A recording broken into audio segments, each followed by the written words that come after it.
What's in a name? We say that phrase a lot today.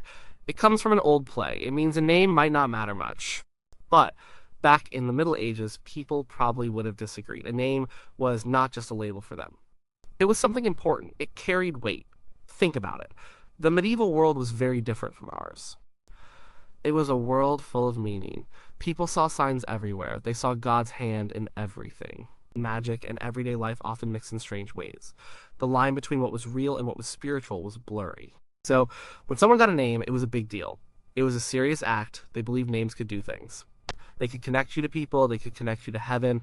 Sometimes, they even thought names had a kind of power. Maybe not magic spells, but something close.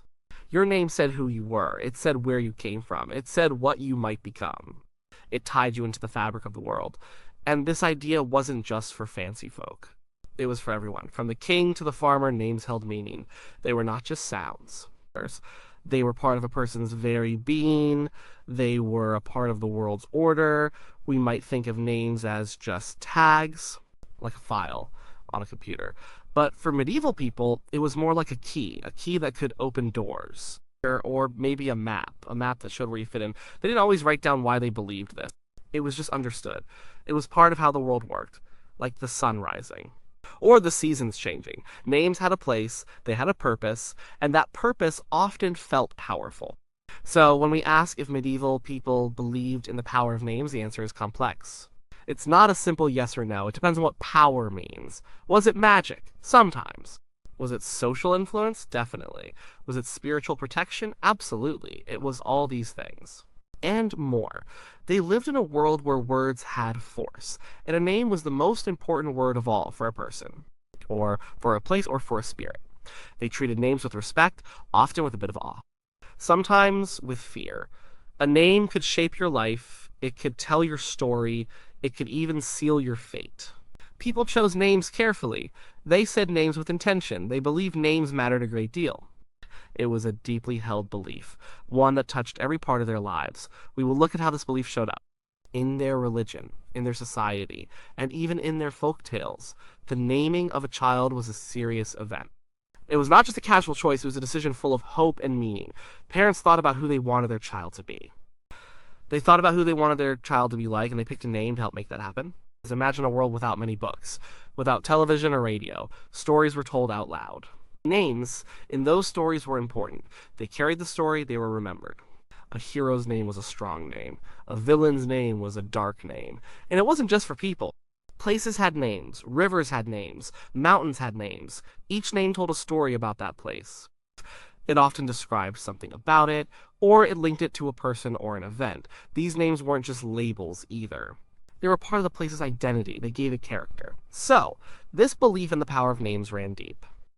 It was part of the very air they breathed. It was part of their understanding of how the universe worked. It was a fundamental truth for them, a truth we often forget today. They saw names as bridges. Bridges between the earthly world and the spiritual world. Bridges between families. Your bridges between the past and the future. And these bridges were strong. They were important. They were powerful, and they shaped how people lived their lives. The church was everything in the Middle Ages. It shaped how people thought about the world, and it shaped how they thought about names. For Christians, names were not just human inventions. They had a divine link. They were tied to God, to saints, and to the Bible. Think about the Bible itself. It's full of names. Adam, Eve, Noah, Abraham, Moses, David. These were not just characters. They were real people. Their names carried their stories. They carried God's plan. And then there was Jesus. His name was the most holy name. It was a name that could heal. A name that could cast out evil. People believed in the power of Jesus' name very strongly. They said it to protect themselves. They said it in prayer. Then there was Mary, the mother of Jesus. Her name was also deeply revered. Many girls were named Mary. It was a way to honor her. It was a way to ask for her protection, and it was a way to connect their child to her purity and grace. Baptism was the main event for naming a child. It was a sacrament. The priest would pour water over the baby. He would say the baby's chosen name out loud, and then he would say, "I baptize you in the name of the Father, and of the Son, and of the Holy Spirit." The name was spoken as part of this holy act. It was sealed with God. This made the name special. It wasn't just given by parents, it was also blessed by the church. It was given a spiritual purpose. Parents often named their children after saints. This was very common. It was done for several reasons. One was to honor the saint, another was to ask for the saint's help. Each saint had a specific day. And they also had specific things they helped with. St. George helped with soldiers. St. Catherine helped with scholars. If you named your child after a saint, that saint became their patron saint. It was like having a powerful friend in heaven. This friend would watch over your child. They would protect them. They would guide them. So a name was not just an identity. It was a prayer. It was a request for divine protection. It was a way to link your child directly to a holy figure. This belief was very real. People truly felt their child was safer with a saint's name. They thought the saint would hear their prayers better. And the opposite was also true. There was fear around names too, especially around names of evil. The name of God was holy. It was not to be used lightly. People would say by God's name or for God's sake in serious moments. It added weight to their words. It was like calling on the highest power, but there were also beliefs about demons. In some traditions, knowing a demon's true name gave you power over it. This idea shows up in stories. It shows up in some folk magic too. If you knew the name, you could command it, or you could banish it. This was a dangerous kind of knowledge, but it showed a profound belief in the power of a name, even an evil name. So religious belief made names powerful. It made them sacred. It made them tools. They were tools for prayer, tools for protection, tools for connecting with the divine, and tools for warding off evil. Names were very much a part of their spiritual landscape. Monks and nuns often took new names when they entered religious orders. This was a symbolic act. It meant they were leaving their old life behind. They were starting fresh. They were dedicating themselves to God. Their new name reflected this new spiritual identity. It was a public sign of their commitment. It showed a belief that a name could mark a profound change. It could mark a rebirth. And in some religious texts, names were seen as having a mystical quality. The letters of a name could be studied. They could be used for divination or for understanding a person's fate. This was not always mainstream church teaching, but it was part of the broader medieval spiritual worldview. It shows how deeply people link names to destiny and character. The idea that God knew everyone by name was also important. It meant they were known personally by the Creator. It gave them worth. It gave them individuality. It connected them to something bigger than themselves. And this connection was forged through their name. It was a powerful thought. It gave comfort. It gave a sense of belonging. So, in the medieval mind, names were never just simple words. They were echoes of the divine. They were keys to salvation. They were shields against darkness. They were badges of honor. And they were a profound part of a person's spiritual journey. They were a connection to the sacred. And that made them powerful beyond measure. This belief truly shaped lives. It guided choices. It gave meaning to the everyday.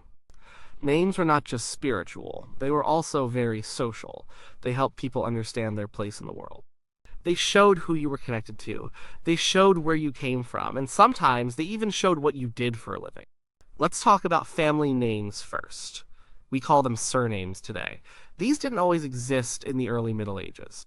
People often just had one name, but over time, especially as populations grew, people needed ways to tell each other apart. So, surnames started to appear. These often came from a father's name, like Williamson becoming Williamson. Or they came from a place, like John of Lincoln becoming Lincoln. Or they came from a trade, like Robert the Baker becoming Baker. These surnames were incredibly important. They linked you to a specific family. They tied you to a lineage. This was a big deal.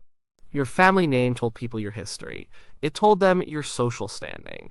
If your family was well known, your name carried that weight. If your family had a good reputation, your name reflected that. It was like a brand. A family name was a badge. It was a declaration of belonging. And forenames, the names given at birth, were also very social. They were often repeated within families. It was common for a son to be named after his father or grandfather, or a daughter after her mother or grandmother. This wasn't just about tradition. It was about honor. It was about continuity. It was about keeping the family memory alive. It was also about showing who was important in the family. It created strong family ties. It made people feel part of something bigger than themselves. Naming a child after a powerful figure was also common. A king, a duke, a local lord. This was a way to show respect. It was also a way to gain favor. It was like saying, we admire this person, and we hope our child can be like them. It was aspirational, it was a social signal. Nicknames were everywhere, they were very important in medieval society. People used them to describe each other. Sometimes they were kind, like Little John for a shorter person.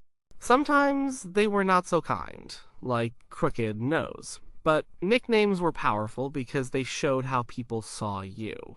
Or they captured a defining trait, they were often more descriptive than a given name.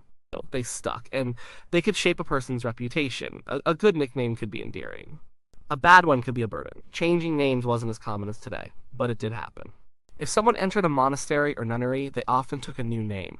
We talked about this in the religious sense. But it also had a huge social impact. It meant leaving your old social identity behind. You became part of the religious community. Your new name showed this shift. It was a public declaration. In legal matters, a name was everything. Your name was how you signed documents. It was how you swore oaths. Your name stood for your word, it stood for your honor. If you made a promise in your name, that promise carried immense weight. To break such an oath was to damage your name. And to damage your name was to damage your entire social standing. It could ruin you. So a name held a deep binding power in legal and social agreements. Think about disputes. If someone insulted your name, it was a grave insult. It could lead to fights, it could lead to feuds. Because your name represented your honor. It represented your family's honor. It was not something to be trifled with. A name also conveyed your status. If you had a fancy, well-known family name, people treated you differently. They showed more respect. They might open doors for you. If you had a common name or a name linked to a lower social class, people treated you differently too. Your name was a marker. It told others how to interact with you. It set expectations. The name of a place was also social. A town named after a powerful lord. A castle named after its builder. These names were not accidental. They were deliberate. They marked ownership. They marked history. They marked power. They helped shape the social map of the world. So, in many ways, names were the building blocks of medieval society. They created order, they established connections, they defined roles, they carried honor. And they conveyed a sense of who a person was, not just to themselves, but to everyone around them. This social power of names was undeniable. It was a crucial part of how people lived and interacted. It was a subtle yet very strong force. It shaped how people saw each other and how they saw themselves. Now, we get to the more mysterious side of things. While the church was powerful, folk beliefs were always there. They ran deep, they mixed with Christian ideas in interesting ways, and many of these folk beliefs gave names a distinct kind of magical power. Think about the idea of a true name. This was a common belief in many cultures, and it certainly existed in the Middle Ages. The idea was simple. If you knew something's true name, you had power over it. This wasn't just for people. And it was for spirits. It was for demons. Maybe even for animals or objects. If you could say the true name, you could command it. Or you could protect yourself from it. This belief shows up in stories and myths. Magicians in tales would try to find the true name of a demon to bind it, or a hero might learn the true name of a magical creature to defeat it.